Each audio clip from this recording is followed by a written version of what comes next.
Students, প্রতিদিনের মতো আজ আবারও একটি নতুন প্র্যাকটিস সেট নিয়ে চলে এসেছি। আজ এই প্র্যাকটিস সেটে বাছাই করা কিছু প্রশ্ন রয়েছে যেগুলি সমস্ত কম্পিটিটিভ এক্সামের ক্ষেত্রে কিন্তু হেল্পফুল হবে। শুরু করছি আজকের প্র্যাকটিস সেটের প্রথম প্রশ্ন। ডান্ডি মার্চ বা ডান্ডি অভিযান কোন আন্দোলনের উদ্বোধন করেছিল? ডান্ডি মার্চ বা ডান্ডি অভিযান কোন আন্দোলনের সূচনা করেছিল বা উদ্বোধন করেছিল? অপশন স্বদেশী বয়কট আন্দোলন, নাকি অসহযোগ আন্দোলন, নাকি আইন অমান্য আন্দোলন, নাকি ভারত ছাড়ো আন্দোলন? পারবে? আইন অমান্য আন্দোলন। আচ্ছা, আইন অমান্য আন্দোলনটা কত সালে হয়েছিল? 1930 সালে। 1930 সালে 12ই মার্চ, 1930 সালের 12ই মার্চ এই ডান্ডি অভিযানটি করা হয়েছিল। ডান্ডি অভিযানটা কেন করা হয়েছিল না, 1882 সালে কিন্তু তোর ব্রিটিশ সরকার একটি লবণ আইন নিয়ে আসে, যেখানে বলা হয় ভারতীয়রা কিন্তু লবণ তৈরি করতে পারবে না, একমাত্র লবণ তৈরির অধিকার রয়েছে শুধুমাত্র ব্রিটিশদের হাতে। আর লবণ যেহেতু প্রতিটা তরকারিতেই লাগবে, একটা নিত্য নৈমিত্তিক এসেন্সিয়াল একটা জিনিস, তাই তো? তাহলে যেহেতু ব্রিটিশরা ভারতীয়দেরকে করতে দিচ্ছে না, তাহলে ব্রিটিশরা দেখছে তাহলে ভারতীয়রা তো বাধ্য আমাদের কাছে কিনবে, তাহলে চোরা দামে কিন্তু ভারতীয়দের কাছে লবণটা বিক্রি করতো। এর জন্যই কিন্তু মহাত্মা গান্ধী 1930 সালের 12ই মার্চ থেকে গুজরাটের সবরমতী আশ্রম থেকে কিন্তু গুজরাটের ডান্ডি পর্যন্ত কিন্তু সে পদযাত্রা করেছিল, এবং সে গান্ধীজি ছিল এবং তার সাথে কিন্তু 78 জন সদস্য ছিল। এরকম প্রশ্ন আসতে পারে, গান্ধীজির যে ডান্ডি মার্চ অভিযান হয়েছিল সেখানে টোটাল সদস্য কত ছিল? কত হবে? 78 জন প্লাস গান্ধীজি, মোট 79। এসএসসি প্রিভিয়াস ইয়ার্স এর প্রশ্ন এসেছিল, কিন্তু সেখানে প্রায় অপশন কোথাটা ছিল প্রশ্নের মধ্যে, সেখানে কিন্তু 79 থাকেনি, সেখানে 80 ছিল অপশন, তাই এখানে আনসার 80 দিয়েছিল। যদি দেখি প্রায় ওয়ার্ডটা রয়েছে তাহলে 80 যদি অপশন থাকে 80টা করবো, আর যদি প্রায় না থাকে, যদি এক্সাক্ট ফিগার 79 থাকে, আমরা তাহলে 79 জন করবো। হলো?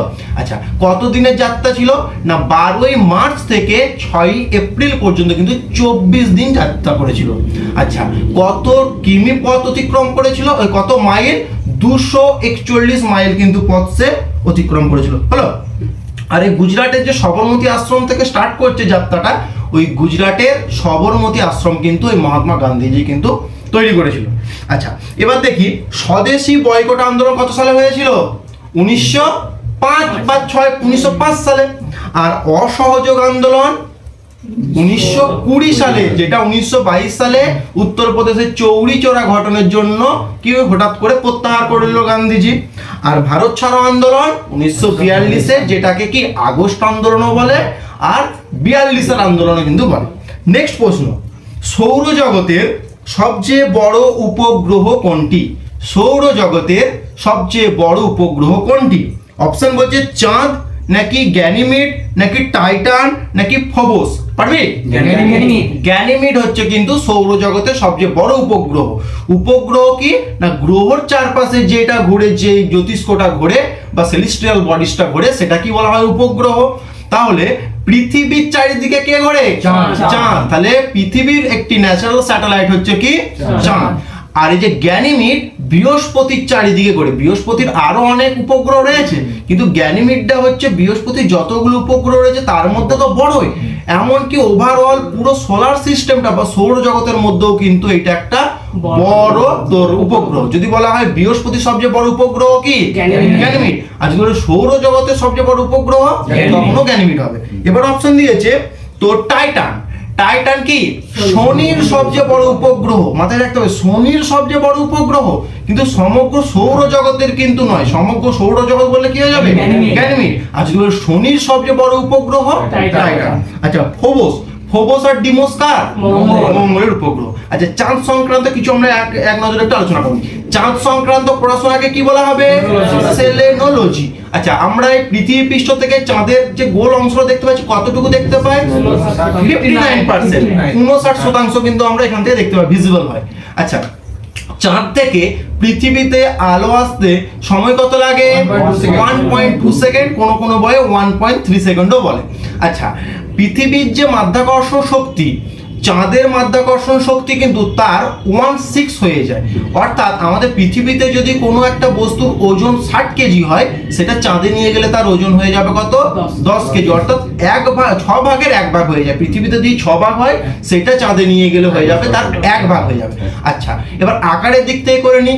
পৃথিবীর তুলনায় চাঁদ কিন্তু মানে 1/4 ভাগ, অর্থাৎ পৃথিবী যেই 4 গুণ বড় হয়, তার মানে তো চাঁদরা কিন্তু 1 ভাগ হবে। হলো, তাহলে মাথায় রাখতে হবে আকারের যখন বলবে তখন কিন্তু 1/4 অফ আর্থ। আর যদি বলা হয় তোর গ্র্যাভিটেশনাল পুল বা মাধ্যাকর্ষণ শক্তি বা মহাকর্ষীয় শক্তি, তখন কিন্তু হয়ে যাবে 1/6 অফ আর্থ। হলো, পৃথিবীর 1/6 অংশ হচ্ছে কি, ওইটা হচ্ছে তোর মাধ্যাকর্ষণ শক্তি। আর যদি পৃথিবীর 1/4 অংশ, সেটা হচ্ছে আয়তন বা আকার। হলো, আচ্ছা, নেক্সট প্রশ্ন। আর একটা বলা আছে কি বলিনি হয়তো, শনির কিন্তু সবচেয়ে বেশি উপগ্রহ রয়েছে। সৌরজগতে যতগুলো গ্রহ রয়েছে, সবচেয়ে কিন্তু শনির বেশি উপগ্রহ রয়েছে। কটা? 146টি। আচ্ছা, নেক্সট প্রশ্ন। বায়ুতে শতকরা হিসাবে, অর্থাৎ বায়ুতে কিন্তু পার্সেন্টেজ হিসাবে সবচেয়ে বেশি পরিমাণ কোন গ্যাস আছে? বায়ুমণ্ডলে সবচেয়ে কোন গ্যাস বেশি আছে? অপশন নাইট্রোজেন, নাকি অক্সিজেন, নাকি হাইড্রোজেন, নাকি কার্বন ডাই অক্সাইড? কি হবে? নাইট্রোজেন। পরিমাণ কত? 78.08%। যদি পরীক্ষায় যদি 78 দেয়, সেটাও আনসার করবো। আর যদি 78.08 দেয়, সেটা মোর অ্যাপ্রোপ্রিয়েট হবে। তাহলে 78.08% হচ্ছে বায়ুমণ্ডলে নাইট্রোজেনের পরিমাণ। সেকেন্ডে কি আছে? অক্সিজেন। কত? 20.94%, 20.94%। আচ্ছা, আর যদি নিষ্ক্রিয় গ্যাস বলা হয় আর্গন 0.93, আর কার্বন ডাইঅক্সাইড কত? 0.03। 0.3 নয় কিন্তু, 0.03% আছে কার্বন ডাইঅক্সাইড। আচ্ছা, এটা বায়ুমণ্ডল কেসটা হলো। এবার যদি বলা হয় ভূপৃষ্ঠে, এই যে আমরা যে মাটিতে বসবাস করি, এটা ভূপৃষ্ঠ বলে। এই ভূপৃষ্ঠে সবচেয়ে কোন গ্যাস বেশি রয়েছে? অক্সিজেন গ্যাস কিন্তু সবচেয়ে বেশি রয়েছে। আচ্ছা, আর যদি তোর বলা হয় ভূপৃষ্ঠে সবচেয়ে কোন ধাতু বেশি আছে? অ্যালুমিনিয়াম ধাতু বেশি আছে। আচ্ছা, এবার মহাবিশ্বে চলে যায়। মহাবিশ্বে সবচেয়ে কোন গ্যাসটা বেশি আছে বা মৌলটা বেশি আছে? হাইড্রোজেন। ক্লিয়ার? নেক্সট প্রশ্ন। ইউগ্লিনা ছাড়া অন্য কোন প্রাণী সালোক সংশ্লেষ করতে সক্ষম? ইউগ্লিনা ছাড়া কোন প্রাণী সালোক সংশ্লেষ করতে সক্ষম? আমরা ইন জেনারেল কি জানি, যে সালোক সংশ্লেষ করতে পারে একমাত্র উদ্ভিদ, সবুজ উদ্ভিদরা। প্রাণীরা সালোক সংশ্লেষ করতে পারে না। কিন্তু প্রশ্ন বলেছে 1-2 প্রাণী কিন্তু করতে পারে। এই কম্পিটিটিভ এক্সামে ব্যতিক্রমগুলো থেকে প্রশ্ন আসে যে কোন প্রাণী করতে পারে। ইউগ্লিনা তো পারে, তার পাশাপাশি আর কোন প্রাণী যে সালোক সংশ্লেষ করতে পারে?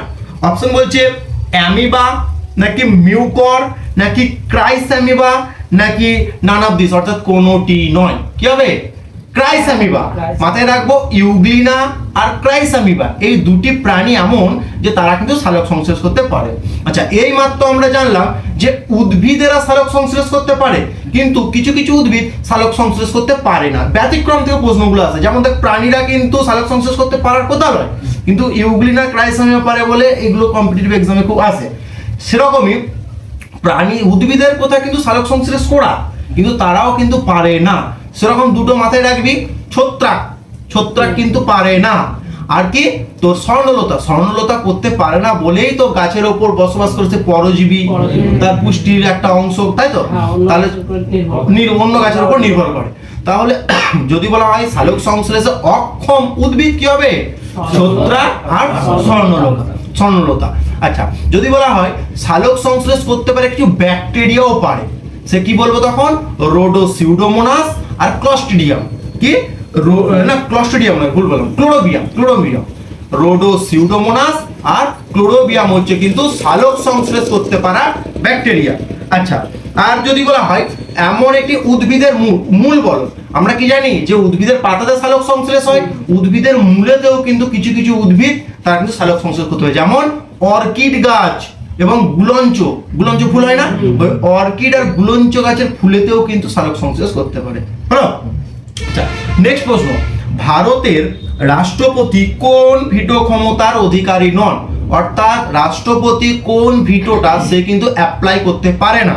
অপশন বলছে পূর্ণাঙ্গ ভিটো, নাকি কোয়ালিফাইড ভিটো, নাকি স্থগিতকারী ভিটো, নাকি পকেট ভিটো। পারবি? আমরা যখন রাষ্ট্রপতি নিয়ে আলোচনা করেছিলাম, ভিডিও চ্যানেলে রয়েছে, তোমরা যদি চাও দেখে নিতে পারো পুরো ভিটো কনসেপ্ট, যে ভিটোর বিষয় ব্যাপারগুলো রয়েছে, তোমাদের পুরো একবারে কনসেপ্ট ক্লিয়ার হয়ে যাবে। তাহলে কি কোয়ালিফাইড কিন্তু ভিটোর অধিকারী নয়। আগে জানতে হবে ভিটো কি। আমরা কি জানি যে লোকসভা রাজ্যসভা থেকে পার্লামেন্ট থেকে একটা বিল আসলো, সেটা যতক্ষণ রাষ্ট্রপতি সিগনেচার করছে ততক্ষণ আইনে পরিণত হবে না। যেই সিগনেচার করে দিল সেটা আইনে পরিণত হয়ে গেল। এই যে রাষ্ট্রপতি লাস্টে সিগনেচার করছে, সে তো এরকম নয় যে তাকে করতে বাধ্য।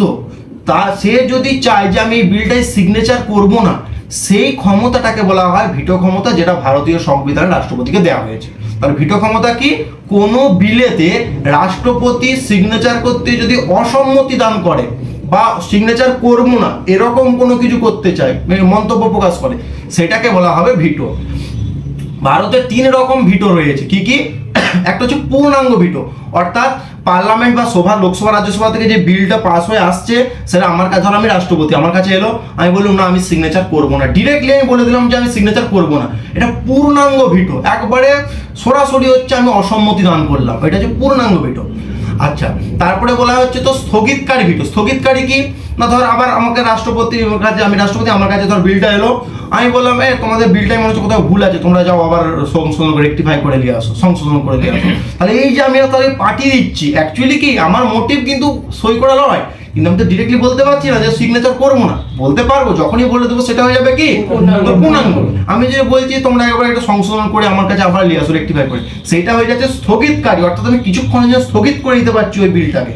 আর একটা কি পকেট ভিটো, অর্থাৎ তুই আমাকে বিলটা দিলি, আমি রাষ্ট্রপতি, ঠিক আছে আমি পরে করবো, পকেটে ঢুকে রেখে দিলাম, অর্থাৎ কোনো বিল সিগনেচার কিছু করতে চাইছেন, সেটা হচ্ছে পকেট ভিটো।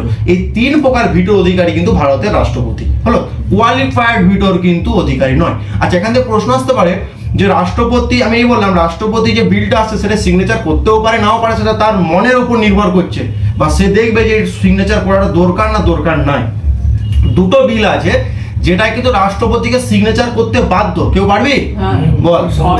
সংবিধান সংশোধনী বিল আর অর্থ বিল। হ্যাঁ, অর্থ বিল যদি রাষ্ট্রপতির কাছে আছে, রাষ্ট্রপতিকে কিন্তু সই করতে হবেই, বাধ্য একবারে। আর একটা হচ্ছে কনস্টিটিউশনাল অ্যামেন্ডমেন্ট বিল বা ভারতীয় সংবিধান সংশোধনী বিলগুলো কিন্তু তাকে সিগনেচার করতেই হবে। হলো? আচ্ছা, নেক্সট প্রশ্ন, পাওয়ার পয়েন্ট কি ধরনের সফটওয়্যার? পাওয়ার পয়েন্ট কি ধরনের সফটওয়্যার? অপশন হচ্ছে প্রেজেন্টেশন, নাকি স্প্রেডশিট, নাকি ওয়ার্ড প্রসেসর, নাকি কোনোটিই নয়। কি হবে? সবাই জানে পাওয়ার পয়েন্টে প্রেজেন্টেশন শো করে, স্লাইড শো করে, তাই তো? তাহলে প্রেজেন্টেশনটা হচ্ছে তোর পাওয়ার পয়েন্টটা কিন্তু প্রেজেন্টেশন সফটওয়্যারের মধ্যে পড়ে। আচ্ছা, স্প্রেডশিটটা কিসের মধ্যে পড়ে? মাইক্রোসফট এক্সেল, এক্সেলটা কিন্তু স্প্রেডশিট। আর একটা রয়েছে কি বলুন, ওয়ার্ড প্রসেসর, যেটা মাইক্রোসফট ওয়ার্ড। আচ্ছা, কিছু তোর অপারেটিং সিস্টেমের নাম বলতে পারবি? উইন্ডোজ, অ্যান্ড্রয়েড, লিনাক্স, iOS, তাই তো? এগুলো সব তাহলে কি কি তোর উইন্ডোজ, অ্যান্ড্রয়েড, লিনাক্স, iOS, এগুলো সব কিন্তু অপারেটিং সিস্টেম, অর্থাৎ পুরো সিস্টেমটাকে সে মানে নিজে কন্ট্রোল। নেক্সট প্রশ্ন, ঘূর্ণায়মান পাখার সুইচ বন্ধ করার পর কিছুক্ষণ ধরে পাখা ঘুরতে থাকে কেন? অর্থাৎ দেখবি এই যে পাখাটা চলতে চলতে হঠাৎ করে যদি আমরা সুইচটা বন্ধ করে দিই, তখন দেখবি পাখাটা যেন আস্তে আস্তে চলে। এটা কিসের জন্য হচ্ছে? অপশন বলছে কিছুটা তড়িৎ প্রবাহ তার মধ্যে থেকে যায় বা রয়ে যায়, নাকি প্রযুক্ত বল তখনও ক্রিয়া করে, নাকি অপকেন্দ্রিক বল কাজ করে, নাকি গতিজাড্যের জন্য। পারবে? গতিজাড্যের জন্য। আগে আমরা বুঝবো জাড্য কি জিনিস। জাড্য হচ্ছে বস্তুর একটা ধর্ম, যার জন্য বস্তুটা স্থির থাকবে বা বস্তুটা সচল থাকবে। তাহলে যে ধর্মের জন্য কোনো স্থির বস্তু স্থির অবস্থায় থাকে তাকে বলা হবে স্থিতিজাড্য, আর যে ধর্মের জন্য কোনো গতিশীল বস্তু গতিশীল অবস্থায় থাকে সেটাকে বলা হবে গতিজাড্য। আচ্ছা, এই জাড্যের কনসেপ্ট আমরা কোথা থেকে পাই? নিউটনের ফার্স্ট ল থেকে, তাই তো? প্রথম সূত্র থেকে, ফার্স্ট ল, প্রথম সূত্র থেকে কিন্তু আমরা এই জাড্যের কনসেপ্টটা পাই। আচ্ছা, এই পাখাটা আগে বলছি না, আমি আগে একটা বাস্তব একটা উদাহরণ দিয়ে বোঝাচ্ছি। ধর একটা বাস হচ্ছে স্থির আছে, তার মধ্যে তুই দাঁড়িয়ে আছিস, হঠাৎ করে তুই স্থির আছিস মানে কি তোর মধ্যে স্থিতিজাড্য আছে, তার মধ্যে স্থিতিজাড্য আছে, হঠাৎ করে বাসটা এগিয়ে গেল। তাহলে বাসটা যদি এগিয়ে যায়, বাসের তলাটা মানে যেটার সাথে তোর শরীরের সংস্পর্শ রয়েছে, তাহলে সেই শরীরের সেই অংশটাও এগিয়ে গেল, কিন্তু আমার পুরো বডিটা তো সেই মুহূর্তে স্থিরই আছে। তাহলে আমার পাটা এগিয়ে যাচ্ছে আর আমার শরীরটা কি পিছিয়ে গেল। এটা কোন জাড্যের জন্য হচ্ছে? স্থিতিজাড্যের জন্য। আর গতিজাড্য কি? ঠিক এই ব্যাপারটা বিপরীত করে দে। ধর বাসটা রানিং এ আছে, আমিও আছি, তার মানে আমার মধ্যে কোন জাড্য আছে? গতি জাড্য আছে। হঠাৎ করে বাসটা থেমে গেল, মানে কি আমার গোটা শরীরটাও যাচ্ছে, গতিশীল থাকতে চাইছে, হঠাৎ করে আমার পাটা স্টপ হয়ে গেল, তাহলে কি হয়ে গেল? শরীরটা ঝুঁকে গেল, পা গুলো পিছনে রয়ে গেল, বুঝতে পারছিস? এইটা হচ্ছে গতি জাড্যর এক্সাম্পল। তোর এটা অনেকের গুলিয়ে যায় যে কোনটা স্থিতিজাড্য। মাথায় রাখবো আমাদের মধ্যে যেটা হচ্ছে সেটা স্থিতিজাড্য, সেই জাড্যটা বলবো আমরা। দেখ প্রথম অবস্থায় আমি স্থির ছিলাম, আমার মধ্যে স্থিতিজাড্য ছিল, তোর বাসটা হঠাৎ করে যদি চলে যায় তাহলে আমি কিন্তু স্থিতিজাড্য ছিলাম বলে এটা হবে স্থিতিজাড্যের এক্সাম্পল। আর গতিজাড্য কি না, আমি গতি ছিলাম, হঠাৎ করে বাসটা থেমে গেল, বাসটা যা খুশি হোক, আমি তো গতিশীল ছিলাম, তাই আমি যে হঠাৎ করে থেমে যাওয়ার জন্য আমি সামনে ঝুঁকে যাচ্ছি, সেটা যাবে গতিজাড্য। ঠিক একই ব্যাপার পাখাটা চলছিল, হঠাৎ করে পাখাটা বন্ধ হয়ে গেছে, যেমন বাসটা চলছিল, হঠাৎ করে যে বাসটা মানে থেমে যায়, আমি কি পুরো শরীরটা থেমে যাবে? তার মধ্যে তো কিছু এফেকশন থাকবে, দাদা এফেক্ট থাকবেই তো। সেটা ওই পাখাটা আমি বন্ধ করে দিয়েছি, কিন্তু তার মধ্যে হঠাৎ করে তো বন্ধ হবে না, তাই আস্তে আস্তে আস্তে আস্তে এবার বাতাসের সংস্পর্শে বিভিন্ন ঘর্ষণ বলের জন্য কিন্তু আস্তে আস্তে আস্তে আস্তে পাখাটা বন্ধ হয়ে যাবে। হলো, তাহলে এটা কিসের জন্য হচ্ছে? গতিজাড্যের জন্য। আচ্ছা, নেক্সট প্রশ্ন, নিচের কোন বাক্যটি শুদ্ধ? চারটে দেয়া আছে শব্দ, বাক্য দেয়া আছে, তার মধ্যে কোনটা ঠিক সেটা বলতে বলছে টিবিয়া ফিবিউলা কোমর থেকে হাঁটু পর্যন্ত বিস্তৃত, নাকি হিউমেরাস কাঁধ থেকে কনুই, ফিমার থেকে হাঁটু, নাকি ধীরে ধীরে বলি, টিবিয়া ও ফিবিউলা কোমর থেকে হাঁটু, মানে কোমর থেকে হাঁটু পর্যন্ত এখানে টিবিয়া ফিবিউলা আছে, এটা কি ঠিক? না, এই কোমর থেকে হাঁটু পর্যন্ত কি আছে? ফিমার, দীর্ঘতম হাড়, আর যে পেশিটা আছে সার্টোরিয়াস পেশি। আচ্ছা, তাহলে এটা ভুল। আচ্ছা, হিউমেরাস কাঁধ থেকে কনুই, এই কাঁধ থেকে কনুই এখানে হিউমেরাস হাড় আছে, এবং ফিমার কোমর থেকে হাঁটু, এটা কি ঠিক? হ্যাঁ, এটা ঠিক, এটা তো হিউমেরাসই তো এটা। তার মানে কি এখান থেকে অর্থাৎ কাঁধ থেকে কনুই পর্যন্ত হিউমেরাস ঠিক, আবার এখানেও তোর হচ্ছে তোর এই কোমর থেকে হাঁটু পর্যন্ত এটা হচ্ছে ফিমার, এটা ঠিক। তাহলে দুটোই মিলে যাচ্ছে, মানে বিটাই আনসার হবে। সি এ কি বলছে দেখি, আলনাও রেডিয়াস হাঁটুর নিচ থেকে গোড়ালি, এই যে হাঁটুর নিচ থেকে গোড়ালি পর্যন্ত এখানে কি আলনার রেডিয়াস আছে? এখানে কি আছে? টিবিয়া ফিবিউলা, আলনার রেডিয়াস আছে এখানে, অর্থাৎ এই কোপ যে তোর এই থেকে হাতের এই পর্যন্ত কি রয়েছে? এখানে তোর রেডিয়াস আলনা রয়েছে, এখানে টিবিয়া ফিবিউলা। তাহলে বলছে আলনার রেডিয়াস হাঁটুতে আছে? ভুল। আচ্ছা, ফিমার হাঁটুর নিচ থেকে, ফিমার হাঁটুর নিচ থেকে গোড়ালি পর্যন্ত এখানে ফিমার, ফিমার তো এখানে, তাহলে বুঝতে পারলি? সবগুলো বলে দিচ্ছে এই কাঁধ থেকে কনুই হিউমেরাস, কনুই থেকে হাতের এতটা পর্যন্ত রয়েছে রেডিয়াস আলনা, হিউমেরাস রেডিয়াস আলনা। আচ্ছা, কোমর থেকে হাঁটু পর্যন্ত এটা রয়েছে ফিমার, হাঁটু থেকে গোড়ালি পর্যন্ত রয়েছে টিবিয়া ফিবিউলা। আঙুলের যে হাড়গুলো সেটা হচ্ছে কি ফ্যালেঞ্জেস, হাঁটুর যে হাড় সেটাকে বলা হয় তোর প্যাটেলা, প্যাটেলা বলা হয়। হাঁটুর এই হাড়টাকে যেটা মালুইচাকি বলে ওইটাকে প্যাটেলা বলা হয়। হ্যাঁ, আচ্ছা, নেক্সট প্রশ্ন, সবচেয়ে বড় এটা ফিমার। হ্যাঁ, সবচেয়ে বড় হাড় ফিমার, আর সবচেয়ে ছোট হাড় স্টেপিস। কোথায় আছে? কানের মধ্যকর্ণে, মধ্যকর্ণে অস্তিত্ব রয়েছে কি কি? তোর ইনকাস, মেলিয়াস, স্টেপিস। ওই স্টেপিস হাড়টা কিন্তু সবচেয়ে ছোট, যেটা কানে রয়েছে। যদি প্রশ্নটাকে আরেকটু টাফ করে দিতে চাই, যে স্টেপিস নামক হাড়টি কানের কোন অংশে রয়েছে? অন্তঃকর্ণ, মধ্যকর্ণ, বহিঃকর্ণ, কি হবে? মধ্যকর্ণে কিন্তু তোর ওই স্টেপিস নামক ক্ষুদ্রতম হাড়টা রয়েছে। আচ্ছা, নেক্সট প্রশ্ন, লোকশিল্পের জন্য তুলসী সম্মান মানে সম্মান দেয় কোন দেশের, কোন রাজ্যের সরকার? লোকশিল্পের জন্য তুলসী সম্মান প্রদান করে, অপশন বলছে পশ্চিমবঙ্গ সরকার, নাকি মহারাষ্ট্র সরকার, নাকি মধ্যপ্রদেশ সরকার, নাকি উত্তরাঞ্চল সরকার? পাটি মধ্যপ্রদেশ সরকার। মধ্যপ্রদেশ সরকার তুলসী সম্মান কিসের জন্য দেয়? লোকশিল্পের জন্য দেয়। আচ্ছা, এছাড়া আরো দুটো সম্মান দেয়, কি কি? একটা কালিদাস সম্মান, কালিদাস সম্মান দেয়, তাই তো? হ্যাঁ, মধ্যপ্রদেশে কালিদাস সম্মান দেয়, কিসের জন্য দেয়? শাস্ত্রীয় নৃত্য হোক বা শাস্ত্রীয় সঙ্গীত হোক বা থিয়েটার হোক, এসবের জন্য কিন্তু কালিদাস সম্মান দেওয়া হয়ে থাকে। আচ্ছা, লতা মঙ্গেশকর সম্মান দেওয়া হয়ে থাকে। লতা মঙ্গেশকর সম্মান কিসের জন্য দেওয়া হয়? শিল্প, সাহিত্য, সংস্কৃতি, এর জন্য কিন্তু লতা মঙ্গেশকর অ্যাওয়ার্ড দেওয়া যায়। তাহলে তুলসী সম্মান বলুক, লতা মঙ্গেশকর অ্যাওয়ার্ড বলুক বা কালিদাস অ্যাওয়ার্ড বলুক, এই তিনটে অ্যাওয়ার্ডই কিন্তু মধ্যপ্রদেশ থেকে দেওয়া হয়, ঠিক আছে? আচ্ছা, এই প্রশ্নটা হয়তো তোদের মনে হচ্ছে খটোমটো, কিন্তু এই প্রশ্নটা এসএসসির এক্সামে এসেছিল, যে তুলসী সম্মানও একবার এসেছিল, কালিদাস সম্মানও এসেছে, আর লতা মঙ্গেশকর অ্যাওয়ার্ডও কিন্তু এসেছিল এসএসসির এক্সাম PYQ এ। আচ্ছা, আজকের আলোচনার বা প্র্যাকটিস সেটের শেষ প্রশ্ন, যেটি হোমওয়ার্ক থাকছে, তোমরা অবশ্যই এই প্রশ্নের সঠিক উত্তর কমেন্ট বক্সে কমেন্ট করবে। আর আমার এই আলোচনা এবং প্রশ্নগুলো কেমন হচ্ছে সেটা ভালো লাগলে ভালো কমেন্ট করবে, খারাপ লাগলে খারাপ কমেন্ট করবে, অ্যাটলিস্ট কমেন্ট করবে। আচ্ছা, প্রশ্নটি হচ্ছে, নিচের কোনটি একটি পরোক্ষ কর, অর্থাৎ প্রত্যক্ষ নয়, একটি কোন করটি নিচের চারটে অপশনের মধ্যে কোনটি পরোক্ষ কর, অর্থাৎ ইনডিরেক্টলি আমরা সরকারকে দিই, সরাসরি দিই না। অপশন হচ্ছে উপহার কর, নাকি জিএসটি কর, নাকি কর্পোরেট ট্যাক্স, নাকি সম্পত্তি কর। GST tax. আরে তুই বলে দিস, ঠিক আছে, এটা হোমওয়ার্ক, ঠিক আছে? তো তোমরা তবুও লিখবে, আরেকবার লিখবে, যত লিখবে তত তো প্র্যাকটিস হবে। আচ্ছা, আজকের আলোচনা এখানেই শেষ করছি, দেখা হচ্ছে নতুন ভিডিওতে।